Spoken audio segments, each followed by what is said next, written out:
अस्सलाम वालेकुम। हम लोग बात कर रहे थे पेनिसिलिन की। पेनिसिलिन में अब हमारे पास हम लोगों ने मैकेनिज्म ऑफ एक्शन पढ़ा उनका और फार्माकोकाइनेटिक पढ़ी। अब हम लोग बात कर रहे हैं जी रेजिस्टेंस की। रेजिस्टेंस वाला पॉइंट भी इंतहाई इंपॉर्टेंट है हमारे पास पेनिसिलिन का। बेसिकली बैक्टीरिया जो है ना बड़े चालाक है। अब जाहिर सी बात है उनको पता लग गया कि एंटीबायोटिक तो आती है और हमें ख़त्म कर देती है, तो अब हम लोग कैसे अपने आप को बचाएं। तो उन्होंने क्या कर दिया, उन्होंने पेनिसिलिन जो थी ना हमारे पास, वो हमारे पास उसके अंदर होती है एक बीटा लैक्टम रिंग, हम लोगों ने पढ़ा। उन्होंने ऐसा एंजाइम बना लिया जो उस बीटा लैक्टम रिंग को ही तोड़ देता है। तो उन्होंने बीटा लैक्टमेजेस सिंथेसाइज कर लिया अपने अंदर, जिसने जाके क्या किया, हमारे पास पेनिसिलिन को ही डिस्ट्रॉय करना शुरू कर दिया। अब बीटा लैक्टमेजेस की अगर हम लोग बात करें तो हमारे पास ये डिफरेंट टाइप्स के होते हैं। हमारे पास कैसे होते हैं जी, हमारे पास एएमपीसी होते हैं, एक्सटेंडेड स्पेक्ट्रम बीटा लैक्टमेजेस होते हैं। एएमपीसी हमारे पास कौन सा ऑर्गेनिज्म जनरेट करता है, पी एरुजिनोसा फॉर एग्जांपल, ये याद कर लें ताकि आपसे कोई एग्जांपल में पूछे ना आपको पता हो। एक्सटेंडेड स्पेक्ट्रम बीटा लैक्टमेज कोई बताएं जी, वाइवा में पूछ सकता है आपसे कि एक्सटेंडेड स्पेक्ट्रम बीटा लैक्टमेज कौन सा बैक्टीरिया प्रोड्यूस करता है। हीमोफिलस इन्फ्लुएंजा हो गया, इंटेरोबैक्टीरियसी हो गया हमारे पास। फिर हमारे पास कुछ कार्बोपेनामेजेस होते हैं हमारे पास, तो डिफरेंट तरह के होते हैं हमारे पास बीटा लैक्टमेजेस। तो पेनिसिलिन को डिस्ट्रॉय करने के लिए बैक्टीरिया ने जो पहला मेथड रेजिस्टेंस का अडॉप्ट किया ना, वो हमारे पास है जी इनएक्टिवेशन बाय बीटा लैक्टमेजेस। ठीक है, उसके बाद उसने क्या किया कि हमें पता है कि हमारे पास ड्रग जो है वो बाइंड करती है पेनिसिलिन के साथ आके। तो उसने क्या किया कि मैं मॉडिफाई कर देती हूँ पेनिसिलिन को ही, सॉरी पेनिसिलिन बाइंडिंग प्रोटीन को। जब पेनिसिलिन बाइंडिंग प्रोटीन ही डिफरेंट हो जाएगी हमारे पास, ये मैंने बताया था ना कि हमारे पास आउटर मेम्ब्रेन है, ये इनर है हमारे पास। फिर यहाँ पे अल्लाह ताला ने हमारे पास पेनिसिलिन बाइंडिंग प्रोटीन रखी हुई थी जो ट्रांसपेप्टाइडेशन कराती थी। हम इसको ही क्यों ना चेंज कर दें। जब हमारे पास पेनिसिलिन बाइंडिंग प्रोटीन ही चेंज हो जाएगी तो हमारे पास बैक्टीरिया किस, सॉरी पेनिसिलिन किस पे आके एक्ट करेंगी। लेकिन हम उसके बाद हमारे पास हम लोगों ने उनके पास इसके अलावा बैक्टीरिया ने कौन सा रास्ता अडॉप्ट किया जी, पेनिट्रेशन का। उसने कहा कि क्यों ना हमारे पास पेनिसिलिन बाइंडिंग प्रोटीन तो है जी मेम्ब्रेन्स के दरमियान में, क्यों ना मैं ड्रग को अंदर ही ना आने दूं। तो वो आउटर मेम्ब्रेन के अंदर इस तरह की चेंजिंग कर लेता है हमारे पास कि ड्रग जो है वो अंदर आ ही नहीं पाती। बैक्टीरिया जो है वो अपनी आउटर मेम्ब्रेन जो है, सेल वॉल की आउटर मेम्ब्रेन है, उसमें ऐसी चेंजेस कर लेता है कि ड्रग अंदर आ ही नहीं सकती।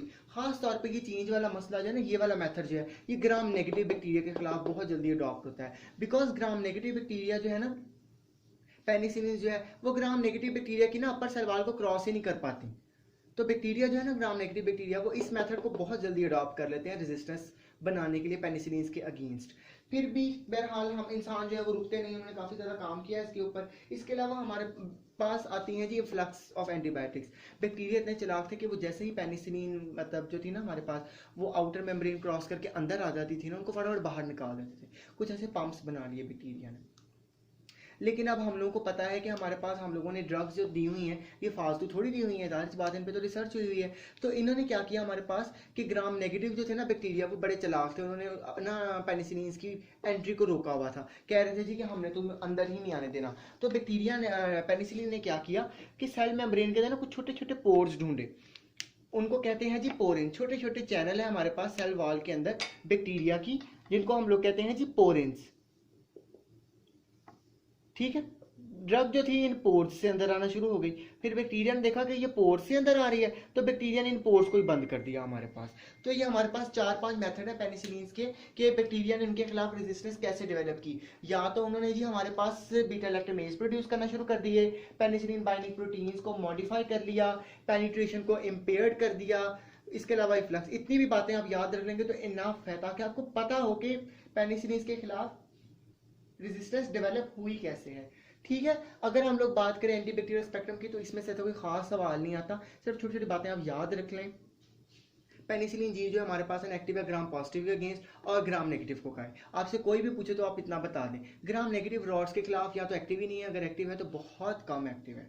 ग्राम पॉजिटिव और ग्राम नेगेटिव पेनिसिलिन जी जो है हमारे पास। अगर हम लोग एंटी स्टेफाइलोकोकल पेनिसिलिन की बात करें तो ये इसके एग्जाम्पल में हमारे पास नेफिसिलिन है, हमारे पास मैथिसिलिन आ गई। ठीक है, नाम आप बार बार पढ़ेंगे ना आपको याद हो जाएंगे, डेफिनेटली फार्मा बार बार पढ़ने से याद होती है।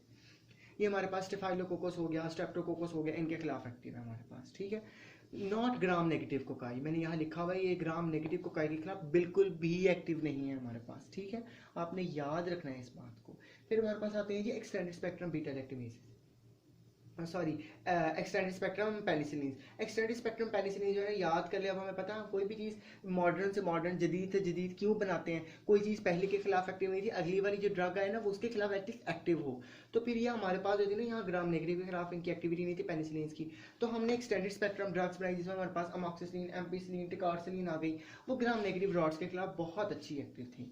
तो इनमें से कोई खास सवाल नहीं आता, पेनिसिलिन की एंटीबैक्टीरियल स्पेक्ट्रम पूछी नहीं जाती, लेकिन फिर भी बताना याद करना हमारा फर्ज है, हमें याद तो करनी पड़ेंगी। नेक्स्ट हम लोग देखते हैं कि हमारे पास क्लिनिकल यूजेस इनके क्या हैं।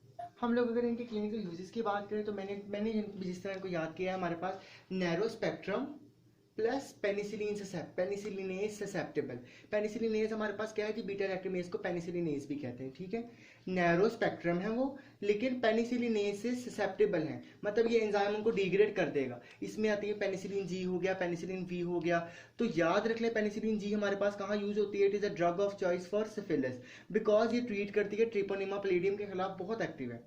तो सिफिलिस की ड्रग ऑफ चॉइस क्या है हमारे पास, पेनिसिलिन जी, मैंने मार किया है स्पाइरोकीट्स के अगेंस्ट, और टाइटस में देते हैं, साइनोसाइटिस में देते हैं, मेनिंजोकोकाई में हमारे पास बड़ी अच्छी एक्टिव है हमारे पास ये, ठीक है जी। याद करने का आसान तरीका है जी कि नैरो स्पेक्ट्रम है लेकिन पेनिसिलिन ससेप्टेबल है, ठीक है जी, एंजाइम से मर जाती है, डिग्रेड हो जाती हैं।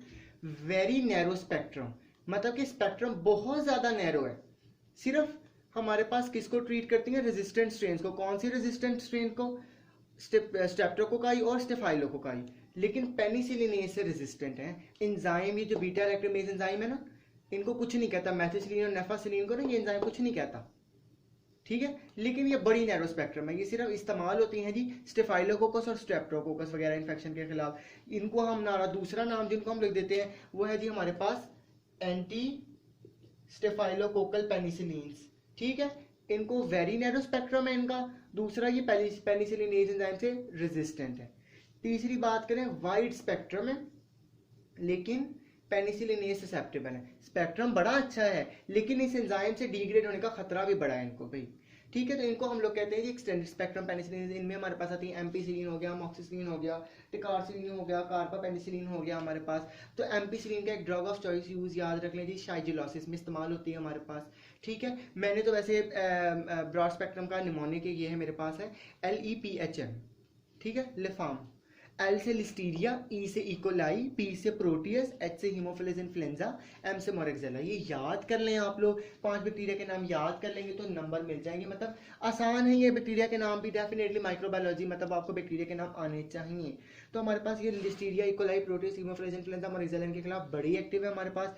टिकारसिलिन भी हमारे पास शाइजिलोसिस में दे देते हैं हम लोग, ठीक है। क्लेब्सिला के पेशेंट को देते हैं हम लोग, शाइजिलोसिस में भी दे देते हैं। इसके अलावा हम लोग इसको क्लेब्सिला के अंदर, क्लेब्सिला डिजीज है ना हमारे पास, क्लेब्सिला का जो इन्फेक्शन है उसमें भी बड़ी अच्छी एक्टिव है हमारे पास, ठीक है। तो ये हमारे पास इसकी ना मतलब क्लिनिकल यूजेस थे, इतने खास इंपॉर्टेंट नहीं है, कम क्वेश्चन आते हैं।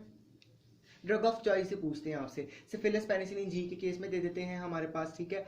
और ये रेजिस्टेंट केसेस में हैं, इनका हमारे पास जी शाइजिलोसिस कर लें, टिकारसिलिन का क्लेब्सिला कर लें और LEPHM कर लेंगे तो आपके पास बहुत इनफ है। नेक्स्ट इनकी जो चीज़ें रहेगी वो हमारे पास रहेगी ये टॉक्सिसिटी, और हमारे पास इनकी डोज से रिलेटेड कुछ यूनिट्स का चक्कर है हमारे पास, वो देखते हैं अब इनका। नेक्स्ट हमारे पास है जी इनकी डोज के बारे में थोड़ी सी बात कर लेते हैं, ज़्यादा इंपॉर्टेंट नहीं है, आपने याद रखना है कि 0.6 माइक्रोग्राम जो है ना 1 यूनिट ऑफ पेनिसिलिन। जो हमारे पास नेचुरल पेनिसिलिन है ना, I said natural not synthetic, natural यानी कि पेनिसिलिन जी और पेनिसिलिन बी, इनको ना हम लोग यूनिट्स की फॉर्म में देते हैं, ठीक है। इनको हम लोग मतलब ग्राम्स मिलीग्राम्स में नहीं देते, इनको यूनिट्स में देते हैं, बाकी सबको ग्राम मिलीग्राम में दे देते हैं। तो हमारे पास ना 0.1 यूनिट किसके बराबर है, 0.6 माइक्रोग्राम, ठीक है। तो 1600 यूनिट्स किसके बराबर होंगे, 1 मिलीग्राम में। जी मैंने किसी को पेनिसिलिन जी 1 मिलीग्राम देनी है तो मैं उसको यूनिट्स में कन्वर्ट करके यूनिट्स दूंगा। अब फॉर एग्जांपल मुझे कोई कहे जी आपने 900 यूनिट्स देने हैं किसी पेशेंट को,